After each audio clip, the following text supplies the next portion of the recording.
उत्तर कोयल नहर चालू होने तक आंदोलन रहेगा जारी। पप्पू यादव पीड़ित परिवारों से मिलकर आर्थिक सहायता राशि प्रदान किया। हम आपको बताते चले कि जन अधिकार पार्टी लोकतांत्रिक के सुप्रीमो राजेश रंजन उर्फ पप्पू यादव सोनाचा गांव में पीड़ित परिजनों से मिले और सांत्वना दिया। बता दें कि बृहस्पतिवार रक्षाबंधन के दिन सोनाचा गाँव से करीब 500 मीटर की दूरी पर पोखरा में डूबकर 5 बच्चों की मौत हो गई थी। पीड़ित परिजनों से मिलकर हर संभव मदद करने का आश्वासन दिया। मृतक के परिजन से मिलकर उन्होंने 10-10 हज़ार नगद आर्थिक सहायता किया एवं मृतक के बहनों को 25-25 हज़ार रुपये का फिक्स डिपॉजिट करवाने का आश्वासन दिया, जिससे बहन के शादी के समय पैसा काम आए तथा मृतक के भाई एवं बहन को आजीवन पढ़ाने का जिम्मेवारी लिया। उन्होंने कहा कि सभी मृतक के परिवार के घर हम मुस्कुराहट देखना चाहते हैं। इस घटना के पीछे सिस्टम को जिम्मेवार ठहराते हुए कहा कि समाज अपने अधिकार के लिए आगे बढ़े। उन्होंने काफ़ी गहरी संवेदना व्यक्त किया। इस घटना के बाद स्थानीय जनप्रतिनिधि, मुखिया, प्रमुख एवं जिला पार्षद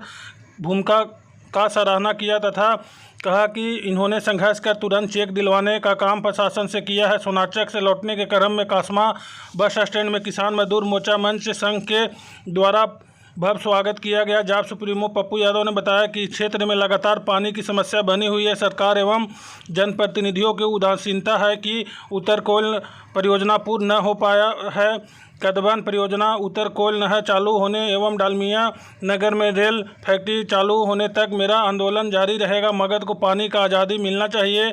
जाप प्रदेश महासचिव संदीप सिंह समदर्शी ने बिहार सरकार से मांग किया है कि सभी पीड़ित परिजनों को 50-50 लाख रुपए बिना ऋण के 10 सालों के लिए व्यवसाय करने के लिए मदद करें, क्योंकि सभी पीड़ित परिजन बेरोजगार हैं। बहुत कठिन परिस्थिति में इनका जीविकोपार्जन हो रहा है। इनकी दयनीय स्थिति को देखते हुए बिहार सरकार से यह मांग किया जाता है।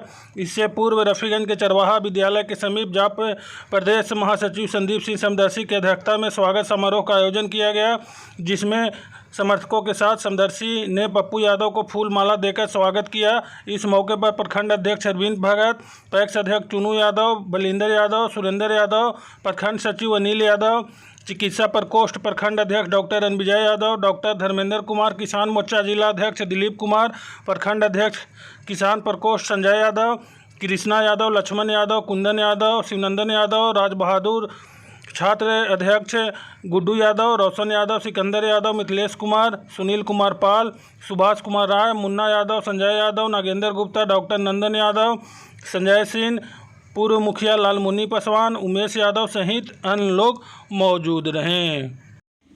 हमारी बातचीत हो गई। उनके पिता नाम भेज देंगे और बच्चे हॉस्टल में चले जाएंगे। जिस घर में बच्ची है उस सभी बच्ची के नाम 25-25 हज़ार रुपया शादी का अभी पार्टी की तरफ से औरंगाबाद पार्टी की तरफ से संभव होगा 500 परिवार को 10-10 हज़ार रुपया दिया गया है। बच्ची के नाम से, जिसके घर में 2 बच्ची हैं या 1 बच्ची या 1 बच्ची, तो चारों बच्ची के नाम से 25-25 हज़ार रुपये। सरकार से हम चाहेंगे ऊँट के मुंह में जीरा कब खोला। ये बहुत ही गरीब इलाका है। 3 प्रखंड इस इलाके का पानी के बगैर अगली बार भी धान रोपाई नहीं हुई और इस बार भी धान रोपाई होने के बावजूद भी कम हुई, लेकिन फिर भी बारिश नहीं होने के चलते लगभग धान पैदावार नहीं के बराबर हो, तो हालात अच्छे नहीं हैं। मैं समझता हूँ कि अभी हम कुछ दिन पहले लगातार कदबन जलाशय डैम को लेकर के और डालमिया नगर में रेलवे फैक्ट्री को लेकर लगातार डालमिया नगर बंद हुई थी। फिर हम डालमिया नगर में रेलवे फैक्ट्री की जब तक चालू नहीं होगा, नहीं बनेगा और चीनी मिल तब तक हम चैन से नहीं बैठेंगे।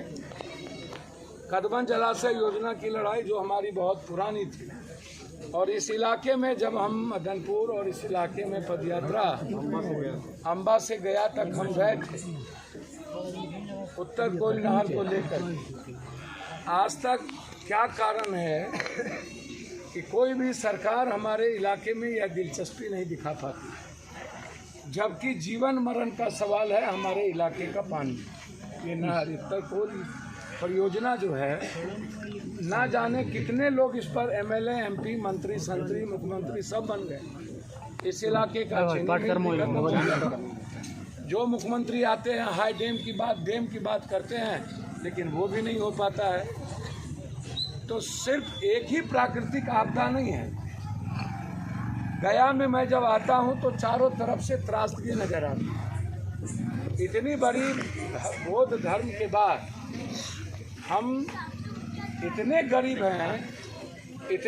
हैं कि इसका अंदाज़ा आप लगा सकते हैं गांव के किसी परिवार से। या जो 5 बच्चे गए हैं, ये 5 बच्चे इतने गरीब परिवार हैं जिसके पास ना कोई खेत है ना कुछ है।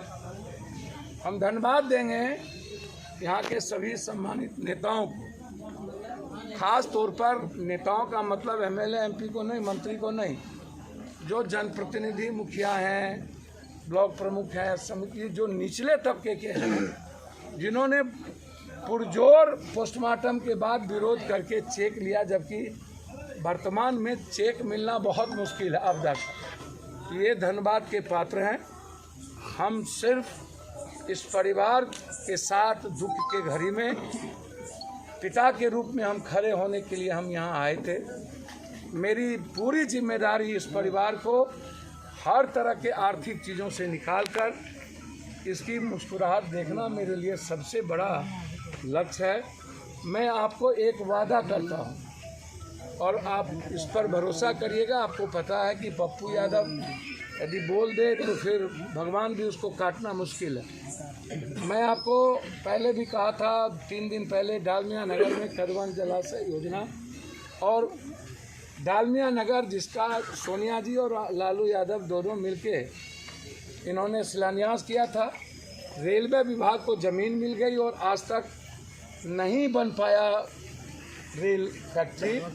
इसकी लड़ाई 2024 के सदन में जाते ही सबसे पहली लड़ाई यदि मगध और शाहबाद की हमारी कुछ होगी, वो होगा मगध की पानी से आज़ादी। जब तक मगध के धरती को पानी नहीं दिलाएंगे, तब तक मैं आपको वचन देता हूं कि कोई भी सत्र होगा वह सत्र मगध के नाम से होगा। जब तक पानी नहीं मिलेगी और रेलवे परियोजना नहीं चालू होगा, तब तक हम सत्र में 1 से 2 दिन वो सत्र नहीं चलेगा। हमारी लड़ाई मगध के आर्थिक आज़ादी को लेकर के होगी। जब तक इस इलाके के किसान और आम आदमी को पानी की आज़ादी नहीं मिलती है, तब तक उसकी ज़िंदगी, हम उसके चेहरे पर खुशी कभी नहीं देख पाएंगे।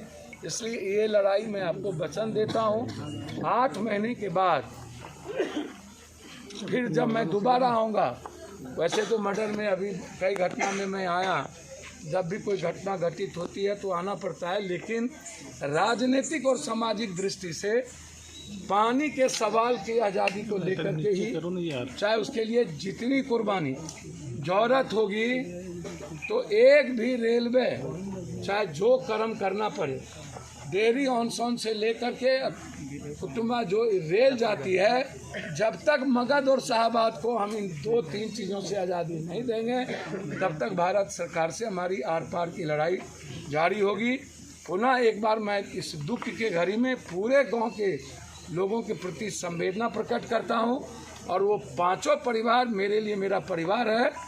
हम उस परिवार को गोद लेते हैं। बहुत बहुत धन्यवाद। इतनी बड़ी कह रहा हूँ कि मैं हमेशा राजनीति में कभी करता नहीं, मुझे आता नहीं, मैं उस पर अभी कुछ नहीं कहूँगा, लेकिन सिस्टम हर घटना का दोषी है और सिस्टम चलाता नेता है। नेता की इच्छा शक्ति खत्म हो चुकी है, नेता की नीयत अच्छी नहीं है, जिसके चलते आज हालात अच्छे नहीं हैं।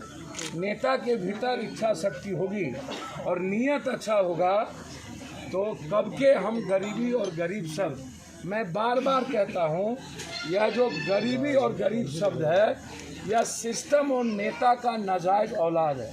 ये हम लोगों ने पैदा किया है। ये किसी भगवान के कारण और किस्मत के कारण नहीं है। इसीलिए सिस्टम सबसे बड़ा दोषी होता है किसी भी फेल्योर का, और सिस्टम चलाता है प्रधानमंत्री, मुख्यमंत्री, एमएलए, एमपी, और उसे चुनती है जनता।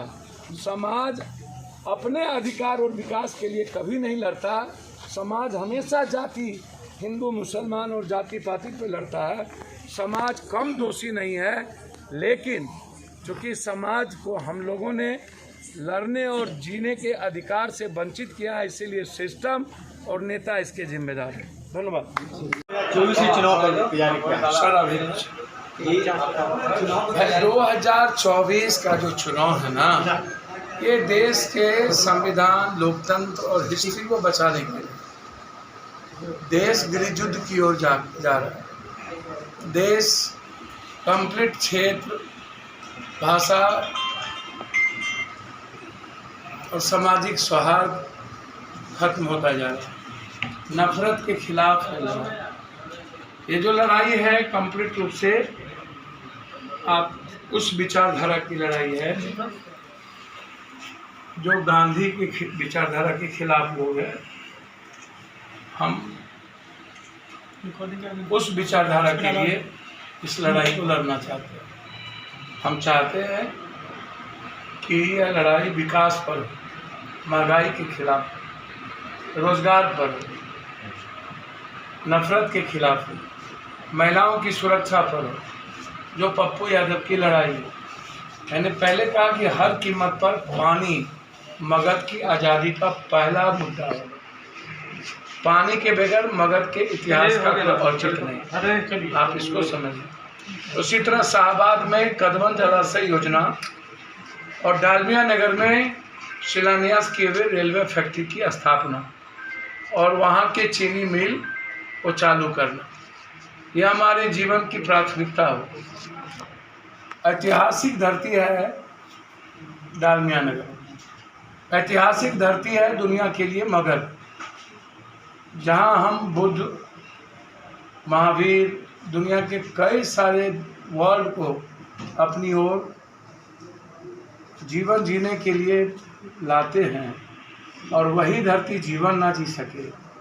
गरीबी सबसे ज़्यादा मगध में, कोसी सीमांचल से भी ज़्यादा, और गरीबी और गरीब पर हम कभी काम नहीं करते हैं, तो इससे बड़ा दुखद क्या हो सकता है। मगध का हमेशा राजनीतिक शोषण हुआ, मगध का हमेशा नक्सल के नाम पर गरीब और अमीर के बीच फर्क किया गया। इसलिए लड़ाई हम लड़ेंगे। हम उम्मीद करते हैं जिस 6000 किलोमीटर की पदयात्रा राहुल गांधी जी ने की, और आने वाले समय में फिर जो हम मणिपुर, इम्फाल से गुजरात राहुल गांधी करने जा रहे हैं, यह एक उस देश की कल्पना है जिस देश की कल्पना मुगल, अंग्रेज के खिलाफ हम करते थे। इसलिए कल पूरी सोसाइटी ख़त्म ना हो जाए, गरीब को खत्म ना किया जाए, इसके लिए यह लड़ाई हम सबको मिलकर